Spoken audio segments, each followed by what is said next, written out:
الله من الشيطان الرجيم. بسم الله الرحمن الرحيم. ألم نشرح لك صدرك ووضعنا عنك وزرك الذي أنقض ظهرك ورفعنا لك ذكرك فإن مع العسر يسرا إن مع العسر يسرا فإذا فرغت فانصب وإلى ربك فارغب. صدق اللہ. سورہ علم نشرح مکی صورت فرما علم نشرح لک صدرک، کیا ہم نے آپ کے لیے آپ کا سینہ نہیں کھول دیا؟ آپ صلی اللہ علیہ وسلم کے سینے کو بعض حضرات نے 2 مرتبہ، بعض نے 4 مرتبہ لکھا کہ شق صدر کیا گیا، یعنی آپ صلی اللہ علیہ وسلم کا سینہ کھولا گیا. ایک مرتبہ اس وقت جس وقت آپ اما حلیمہ سعدیہ رضی اللہ تعالیٰ عنہ کی بکریاں چراتے تھے، اس وقت آپ کا سینہ جو ہے وہ چاک کیا گیا، کھولا گیا. یعنی حضرت جبرائیل علیہ السلام جنت سے وہ ایک پلیٹ، ایک تشتری لے کر آئے سونے کی، اس کے اندر آپ صلی اللہ علیہ وسلم کے دل کو رکھا گیا اور آب زمزم، یعنی زمزم کا جو پانی ہے، اس کے ساتھ دل کو دھو دیا گیا. اس کے بعد اس اندر رکھ کے دل اوپر حضرت جبرائیل علیہ السلام نے ہاتھ پھیر دیا.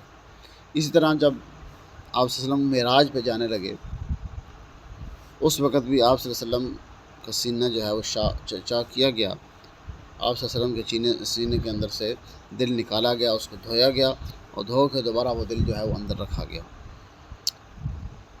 اس کے بعد فرما کہ ہم ووضعنا عنک وزرک، ہم نے آپ سے وہ بوجھ اتار دیا، الذی انقض ظہرک، جس نے بوجھ نے آپ کی کمر کو توڑ رکھا تھا.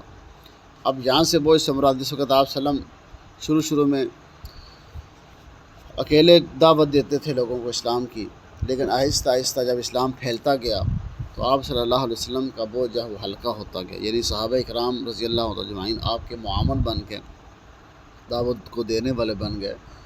تو پھر اللہ نے فرمایا کہ ہم نے آپ سے وہ بوجھ بھی اتار دیا جس بوجھ نے آپ کی کمر توڑ رکھی تھی. یعنی اب صحابہ اکرام آپ کے جو اصحاب ہیں، آپ کے جو ساتھی ہیں، وہ آپ کے معاون بن چکے ہیں. اب آپ اکیلے اسلام کی دعوت نہیں دیتے، بلکہ آپ کے ساتھ آپ کے صحابہ اکرام ہیں، آپ کے دوست ہیں، آپ کے ساتھی ہیں، وہ بھی آپ کے ساتھ ہیں. یعنی آپ کا وہ بوجھ بھی کیا کر دیا، ہم نے ہلکا کر دیا. وَرَفَعْنَا لَكَ ذِكْرَكَ، اور پھر ہم نے آپ کے ذکر کو بلند کر دیا. یعنی آپ صلی اللہ علیہ وسلم کا ذکر جتنے بھی صحائف نازل ہوئے ہیں انبیاء علیہ السلام پر، ان کے اندر بھی آپ کا تذکرہ کیا گیا. اسی طرح تورات کے اندر، زبور کے اندر، انجیل کے اندر آپ صلی اللہ علیہ وسلم کو تذکرہ فرمایا گیا.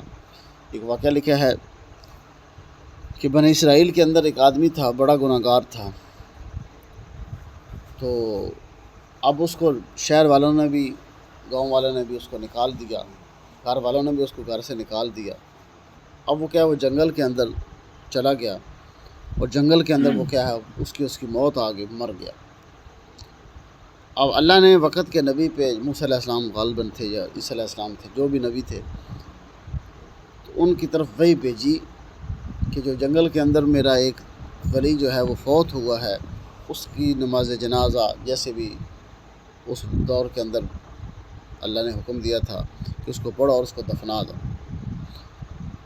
اب سارے لوگ جو ہے وہ اکٹھے ہو کے اب گئے، تو سب نے کہا یہ تو وہی گناہ گار ہے جس کو محلے والوں نے، شہر والوں نے بستی سے نکال دیا، گھر والوں نے بھی نکال دیا ہے. اب اس کو یہ مقام کیسے ملا ہے؟ فرماتے کہ اللہ تعالیٰ نے وحی کی حضرت موسیٰ علیہ السلام پر، فرمایا کہ اس نے ایک مرتبہ تورات کو کھولا، پوری زندگی کے اندر ایک مرتبہ تورات کو کھولا تھا، اور تورات کے اندر اس نے محمد صلی اللہ علیہ وسلم کا نام لکھا ہوا دیکھا تھا. اور اس کے اوپر جب انہوں نے دیکھا تھا تو ساتھ اس کے اوپر آپ صلی اللہ علیہ وسلم پر اس نے کیا کیا تھا، درود پڑھا تھا. ہم نے اس کی برکت سے اس کے گناہ معاف فرما دیے. یعنی اس نے ایک مرتبہ، ہم نے آپ کا ذکر اتنا بلند کر دیا کہ جس نے ایک مرتبہ بھی آپ پہ درود پڑھ دیا ہے نہ، سچے دل کے ساتھ ہم نے اس کی بھی بخشش فرما دی. اور اتنا بلند کیا ہم نے اپنے نام کے ساتھ لا الہ الا اللہ محمد الرسول، یعنی جو بندہ صرف لا الہ الا اللہ پڑھتا ہے وہ پڑھ کے ایماندار مسلمان نہیں ہو سکتا جب تک وہ محمد الرسول اللہ نہیں پڑھتا، تو وہ سچا پکا مومن اسلام نہیں بن سکتا، یہ دائرۂ اسلام کے اندر داخل نہیں ہو سکتا۔ اس کو جس طرح اللہ کے نام کی شہادت دینی ہے، اسی طرح محمد صلی اللہ علیہ وسلم کے نام کی بھی شہادت یعنی گواہی دینی پڑے گی، اس کے بعد وہ کیا ہوگا؟ مسلمان ہوگا۔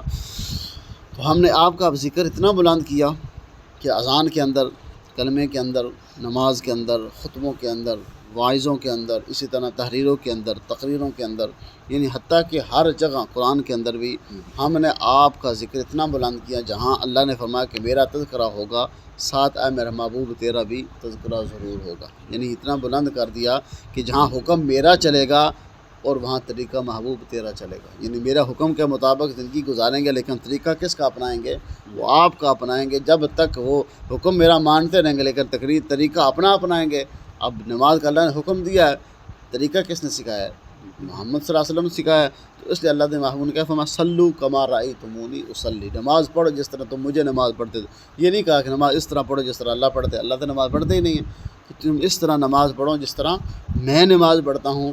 یعنی اللہ نے اتنا بلند کر دیا کہ ہر حکم کے اندر، اللہ کے ہر حکم کے اندر نبی کا طریقہ ضروری ہے۔ اللہ کا حکم مانتے رہیں لیکن کیا طریقہ اپنا اپناتے رہیں، مرضی اپنی کرتے رہیں، وہ قابل قبول عمل نہیں ہے جب تک عمل کے اوپر محمد الرسول اللہ صلی اللہ علیہ وسلم کی مہر نہیں چلے گی۔ جب محمد رسول اللہ کی مہر چلے گی، مہر لگے گی جی اب آپ صلی اللہ علیہ وسلم نے یہ کام عمل کیا ہے، یہ کام ایسے کیا ہے، تو پھر کیا ہوگا؟ وہ قابل قبول ہوگا۔ تو اللہ نے فرمایا وَرَفَعْنَا لَكَ ذِكْرَكَ، ہم نے آپ کا ذکر اتنا بلند کر دیا ہے۔ فَإِنَّ مَعَ الْعُسْرِ يُسْرًا إِنَّ مَعَ الْعُسْرِ يُسْرًا، بے شک مشکلات، موجودہ مشکلات کے ساتھ آسانی ہے، بے شک موجودہ مشکلات کے ساتھ آسانی ہے۔ یعنی فرمایا کہ مشکلات آتی رہتی ہیں دین کے معاملے میں، مشکلات آتی ہیں۔ جب آپ صلی اللہ علیہ وسلم نے دین کا کام شروع کیا، سب سے پہلے کون مخالف ہوئے؟ اپنے ہی مخالف ہوئے، اپنے نے کیا ہے پتھر اٹھا کے مارے۔ فرمایا کہ یہ مشکلات ہمیشہ کی مشکلات نہیں ہوتی، مشکلات ہمیشہ ٹل جاتی ہیں، آسانی اللہ بعد میں پیدا فرماتے ہیں۔ یہ ضروری نہیں ہے کہ انسان دیکھتا رہے کہ میرے ساتھ آسانی پیدا ہو، نہیں، آسانی آتی ہے لیکن بعد میں آتی ہے۔ پہلے مشکل دیکھ لو، دین کہاں سے چلا تھا، کیسے چلا تھا، اور پھر صحابہ اکرام کی محنت سے آپ صلی اللہ علیہ وسلم نے کیسی، آپ صلی اللہ علیہ وسلم کی محنت سے کیسی جماعت تیار ہوئی، 1.25 لاکھ لوگ تیار ہوئے، جو آپ پہلے وہی لوگ تھے جو آپ کی جان لینے والے تھے، لیکن جب محنت آپ صلی اللہ علیہ وسلم نے کی ان پہ، تو پھر وہ مشکلات کے بعد کیا آسانی پیدا ہوئی، وہی لوگ آپ پہ جان دینے والے بن گئے، آپ کا نام لینے والے بن گئے۔ یعنی تنگی کے بعد کیا ہے؟ آسانی ہے۔ جب یہ آیات نازل ہوئی، آپ صلی اللہ علیہ وسلم خوشی کے ساتھ وہ آیات پڑھتے ہوئے گھر سے نکل رہے تھے، صحابہ نے پوچھا یا رسول اللہ آج کوئی نئی چیز آئی ہے؟ اللہ نے خود فرمایا فَإِنَّ مَعَ الْعُسْرِ يُسْرًا إِنَّ مَعَ الْعُسْرِ يُسْرًا۔ یہ صرف خاص آپ صلی اللہ علیہ وسلم کے ساتھ نہیں تھی، ایک قاعدہ کلیہ بیان کیا گیا ہے کہ جو بھی مشکلات جس پہ بھی آتی ہیں دین کے معاملے میں یا دنیا کے معاملے میں، اس کے بعد کیا ہے؟ آسانی اللہ رب العزت ضرور فرماتا، کیونکہ وہ کہتے ہیں نا پنجابی کے اندر، یعنی پرچھاواں جو ہے وہ ڈھلتا رہتا ہے، اور قرآن کے اندر فرمایا وَتِلْكَ الْأَيَّامُ نُدَاوِلُهَا بَيْنَ النَّاسِ، اللہ حالات بدلتے رہتے ہیں، ہر بندے کے حالات ایک جیسے ہمیشہ نہیں رہتے۔ وَتِلْكَ الْأَيَّامُ نُدَاوِلُهَا، کبھی شام کو کس طرح ہوتا ہے، اس طرح ہوتا ہے، دوپہر کو کہیں ہوتا ہے، صبح کو کہیں ہوتا ہے۔ یہ فرمایا کہ یہ ایام جو ہے وہ بدلتے رہتے ہیں، تو تنگی کے ساتھ آپ نے گھبرانا نہیں ہے، مشکلات آئیں آپ نے پریشان نہیں ہونا، کیونکہ اللہ نے خوشخبری سنائی ہے فَإِنَّ مَعَ الْعُسْرِ يُسْرًا إِنَّ مَعَ الْعُسْرِ يُسْرًا، یعنی تنگی کے ساتھ، مشکلات کے بعد کیا ہے؟ آسانی ہے، بے شک مشکلات کے بعد کیا ہوتی ہے؟ آسانی ضرور آتی ہے۔ فَإِذَا فَرَغْتَ فَانْصَبْ، جب آپ اپنے کام سے کیا ہو جائیں؟ فارغ ہو جائیں، فَانْصَبْ، تو کس میں لگ جائیں؟ تو اللہ رب العزت کے یعنی اس کاموں میں لگ جائیں کہ لوگوں کو اللہ کی طرف بلائیں۔ جب آپ اپنے یعنی کاموں سے فارغ ہو جائیں تو پھر دعوت کا کام ہے، لوگوں کو اللہ کی طرف بلانا، فَانْصَبْ، یعنی اس کے اندر محنت کیجئے، اور محنت کرنے کے ساتھ فرمایا وَإِلَىٰ رَبِّكَ فَارْغَب، جب سارے کاموں سے فارغ ہو جائیں، فارغب، تو پھر آپ اپنے رب کی عبادت میں مشغول ہو جائیے، یعنی سارے کاموں میں سے فارغ ہو کے، کیونکہ دعوت دینے کا مقصد، لوگوں کو ایمان کے اوپر کھڑا کرنے کا مقصد کیا ہے؟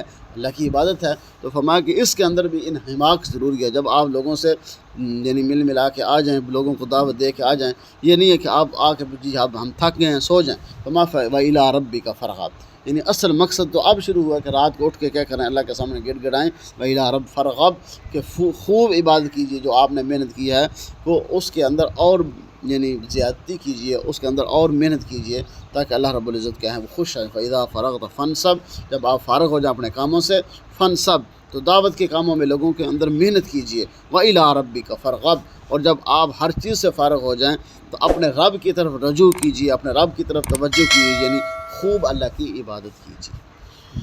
اللہ عمل کی توفیق